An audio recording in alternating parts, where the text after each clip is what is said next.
नमस्कार, मैं हूं देवेंद्र। आप देख रहे हैं पंजाब केसरी टीवी। हरियाणा विधानसभा का बजट सत्र चल रहा है। 2 चरण में बजट सत्र होना है। 17 तारीख से दूसरा चरण शुरू होगा। सुभाष गांगुली जो कि सफीदों से कांग्रेस के विधायक हैं, मेरे साथ हैं। गांगुली साहब, 2 चरण में ये सत्र होता है ताकि आप लोग उस बजट को पढ़ पाएं और समझ पाएं क्या कुछ है। क्या निकाल कर लाए आप? ये बहुत ही निराशाजनक बजट है। इस बजट के अंदर बेरोजगारी को मिटाने के लिए कुछ भी इस बजट में ऐसा नया नहीं है जिससे हमारे स्टेट की बेरोजगारी दूर हो सके। और इस बजट के अंदर कृषि के क्षेत्र में भी बहुत कम बजट दिया गया है। इसी प्रकार से कोई भी मद हो तो उसके किसी भी मद के लिए एक पर्याप्त बजट नहीं है जिससे हमारी बेरोजगारी दूर हो सके, लोगों की कठिनाइयाँ दूर हो सके। चाहे हम पंचायत की बात करें, चाहे हम म्यूनसिपल कमेटी की बात करें, जो म्यूनसिपल एरिया के है उसके लिए बहुत ही कम बजट दिया गया है। और रोड इंफ्रास्ट्रक्चर को आपने देखा ही है कि पूरे हरियाणा में पीडब्ल्यूडी हो या मार्केटिंग बोर्ड हो, उनकी सड़कें किस प्रकार से टूटी हुई हैं।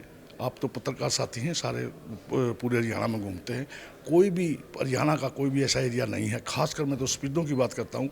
स्पीडों के अंदर 3 नेशनल हाईवे निकलने लग रहे हैं और तीनों नेशनल हाईवे निकलने की वजह से हमारा जो रोड इंफ्रास्ट्रक्चर लोकल था वो सारा का सारा तहस नहस हो चुका है, क्योंकि वो बड़े बड़े डंपर चलते हैं, उतनी उन रोडों में कैपेसिटी नहीं है। कभी तो डीएनआईटी की बात करते हैं, कभी दूसरी बातें करते हैं। इन ठिकाने से मतलब है 25 करोड़ के जो काम मैंने दिए थे, आज तक तो किसी पे काम शुरू हुआ नहीं है। और जब विधानसभा में क्वेश्चन करते हैं वहाँ भी झूठी जानकारियाँ देने की कोशिश करते हैं कि भाई आपकी एडमिनिस्ट्रेटिव अप्रूवल हो चुकी है, दूसरी चीज़ें हो चुकी हैं। लेकिन जब हम धरातल पर जाकर वहाँ देखते हैं तो कुछ भी काम नहीं हो रहा। तो ये तो सरकार सिर्फ जुमलों की सरकार है, सिर्फ खाना पूर्ति की सरकार है। ये एक फेलियर सरकार है। ऐसी फेलियर सरकार के खिलाफ हम आज जो प्रदर्शन करने जा रहे हैं वो ऑल इंडिया लेवल पर भी जो महंगाई की बात है, हर रोज़ गैस के सिलेंडर के रेट बढ़ रहे हैं, पेट्रोल के रेट बढ़ रहे हैं, डीजल के रेट बढ़ रहे हैं, बेरोजगारी बढ़ रही है, अपराध भी खासकर स्टेट में अपराध बढ़ रहे हैं।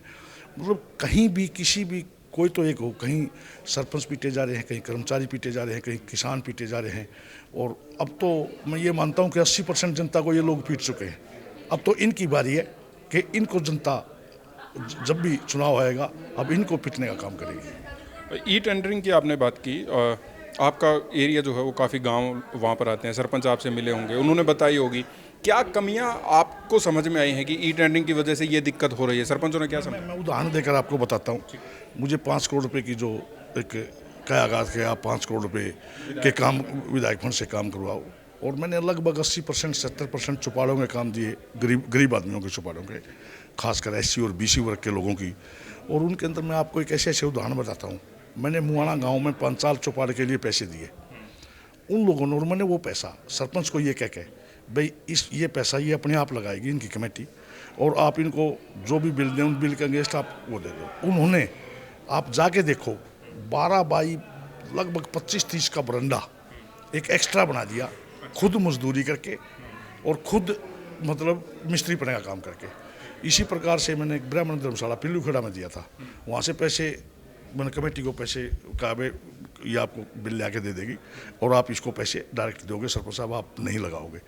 शहर स्वीकार करते हैं क्योंकि गांव का सामाजिक ताना बाना है। किसी ठोड़े की है, किसी बिरादरी की चौपाड़े हैं, उन चौपाड़ों की कमेटियाँ बन जाती हैं, उस बिरादरी की बन जाती हैं, उस ठोड़े की बन जाती हैं, और वो कमेटियाँ पैसे लगाती हैं। वो कुछ छोटा मोटा चंदा करके भी लगाती हैं।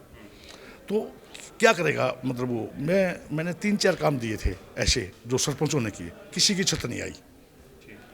जो टेंडर की बात करें, टेंडर हुआ तो किसी की छत नहीं आई, दीवार खड़ी है। हाँ नहीं, छत नहीं आई, जबकि एस्टीमेट में छत थी। मैं अभी आपको उदाहरण देता हूँ। अभी मैंने दोबारा में पैसे दिए, इसका डाठरत गांव का अम्बेडकर भवन था। इसी प्रकार से वाल्मीकि चौपाड़ थी चला खला की। मैंने दोनों उदाहरण आपको दिए हैं। लोग जब काम करवाने की बात आती है ना, तो ऐसे सरपंच 80% हैं जो समाज सेवा के लिए चुनाव लड़ते हैं। समाज सेवा के लिए भाई हम अपने गांव का किस प्रकार से भला कर सके, और वो कमेटियों से काम करवाते हैं। खासकर चौपाड़ों के जो काम हैं वो तो ये मान लो कि मैं 95% की भी बात कर सकता हूँ। अगर आएगी तो काम कुछ अधूरे रह जाएंगे, आपको ऐसा लगता है? क्वालिटी नहीं आएगी? उस ठेकेदार की क्या जिम्मेवारी है? ये तो क्या करते हैं, एक हफ्ते तक तो सरपंच पेमेंट कर सकता है, एक हफ्ते में सरपंच ने पेमेंट नहीं करी तो सीओ कर जाएगा, किसको पता चल गया कि पेमेंट गई कि नहीं गई। पूरी की पूरी पेमेंट भी ले जाएंगे, सारा काम कर देंगे। अभी भी मैंने डी प्लान में रोज कुछ उसमें काम दिए थे, एक भी काम नहीं हुआ, काम में शुरू नहीं हुआ, टेंडर भी लौट हो रहे हैं, काम ही शुरू नहीं हुआ। चलिए 2024 के चुनाव आने हैं, तैयारी आपने शुरू कर दी है, सफल कार्यक्रम आपने अपने एरिया में करवा दिए हैं, दीपेंद्र हुड्डा भी आए थे। किस तरीके से लोगों का रुझान दिख रहा है और सरकार को लेकर क्या कह रहे हैं?